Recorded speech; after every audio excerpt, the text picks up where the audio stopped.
বলে জিন্না বলে একটা লোক মুসলিম লীগের, সে চেয়েছিল মুসলমানদের জন্য একটা আলাদা রাষ্ট্র, পাকিস্তানের দাবি সে করেছিল। হ্যাঁ, ঠিক বলেছেন।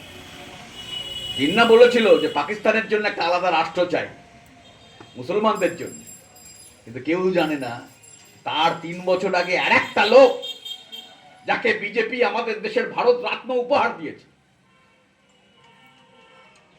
আন্দামান নিকোবর দ্বীপ যদি কেউ বেড়াতে যান, স্বাধীনতা সংগ্রামের একটা মূল জায়গা, আমাদের লোম খাড়া হয়ে যায়। ব্রিটিশরা স্বাধীনতা সংগ্রামীদের একেবারে দেশান্তরে পাঠাতো সমুদ্রের মধ্যে, সেই জায়গাটার নাম দিয়েছে বীর সাভারকারের নাম, যে লোকটা আদৌ বীর নয়, একটা কাপুরুষ। সেই সাভারকার 3 বছর আগে, জিন্নার আগে বলেছিল হিন্দু আর মুসলমান পাশাপাশি থাকতে পারে না, দুটো ধর্মের আলাদা সংস্কৃতি, সেই জন্য হিন্দুদের আলাদা রাষ্ট্র চাই। কে সাভারকার? সাভারকার হচ্ছে বিজেপির হিরো, আরএসএস রাষ্ট্রীয় স্বয়ংসেবক সংঘ, যারা বিজেপির মাতা, তাদের নেতা। তাহলে তাহলে সাভারকার বলেছিলেন হিন্দু রাষ্ট্রের কথা আগে, তাহলে আগে হিন্দুদের জন্য আলাদা দেশ চাই এ কথা বলা হয়েছে। মুসলমানদের দিকে আঙুল তুলে লাভ নেই, মুসলমানরা পরে বলে। 1 2 কেন বলেছিল? আমাদের দেশটাকে এইভাবে স্বাধীন হওয়ার কথা ছিল না? আমাদের দেশ যখন স্বাধীন হয় তার আগের 3টে 4টে 5টা বছর দেখুন কিরকম। নৌ বিদ্রোহ, ডাক ও তাঁর শ্রমিকদের আন্দোলন, কৃষক বিদ্রোহ, তেভাগা আন্দোলনের ডাক চলছে তখন। তারপর আজাদ হিন্দ ফৌজ, সুভাষ বোস ঢুকে গিয়েছে। তাহলে গোটা দেশ ফুঁসছে, সাম্রাজ্যবাদের বিরুদ্ধে আন্দোলনে সাম্রাজ্যবাদ বিপর্যস্ত হয়েছে। ব্রিটিশ বুঝতে পেরেছে আমাদের এদেশ ছেড়ে চলে যেতে হবে, আর কোনো উপায় নেই। সেই জায়গায় দাঁড়িয়ে যারা বুর্জোয়ারা বলে না, বুর্জোয়ারা বললে অনেক সময় বলে এটা আবার কি বলছেন, ওটার বাদ দিন, ওটা বাদ দিয়ে ভাবুন যে বড় টাকার মালিক, আর ভাবুন বড় জমির মালিক, আর একটু ছোট করে দিন জমিদার।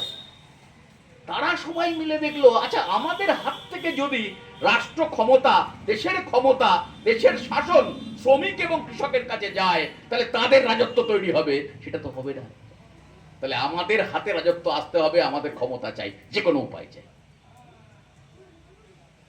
তার পক্ষে কে ছিল?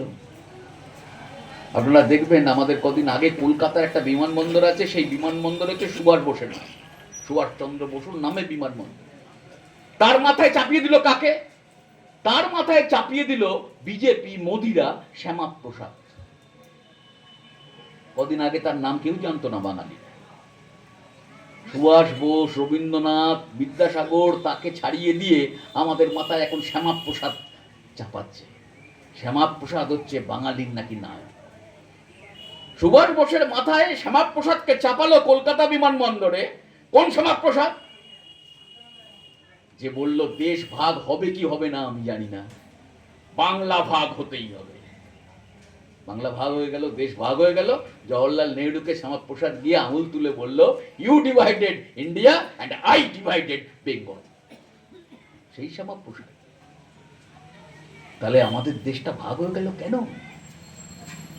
তাহলে দেশ যখন ভাগ হলো তখন কি হলো? প্রথমে হলো পাকিস্তান মুসলমানদের, তখন আরএসএস জনসংঘ তারা ভাবছে এইবার তাহলে আরেকটা হবে, সেটা হবে হিন্দুস্তান, সেটা হবে হিন্দুদের জন্য। সেটা যখন জওহরলাল নেহরু বলল না তা কেন হবে, এখানে হিন্দুরা আছে যেমন, মুসলমানদের একটা বড় অংশ আছে। আর পৃথিবীর ইতিহাসে দেখা গেছে সেটা হচ্ছে যে যেখানে ধর্মনিরপেক্ষতা থাকে সেই দেশ উন্নয়ন হয়, সেই দেশ প্রগতির দিশারি হয়, সেই দেশ এগিয়ে যায়। ফলে আমাদের দেশে ধর্মনিরপেক্ষতা হবে এবং শুধুমাত্র একটা ধর্মের ভিত্তিতে দেশ হবে না, ফলে সংবিধান হবে ধর্মনিরপেক্ষ, গণতান্ত্রিক।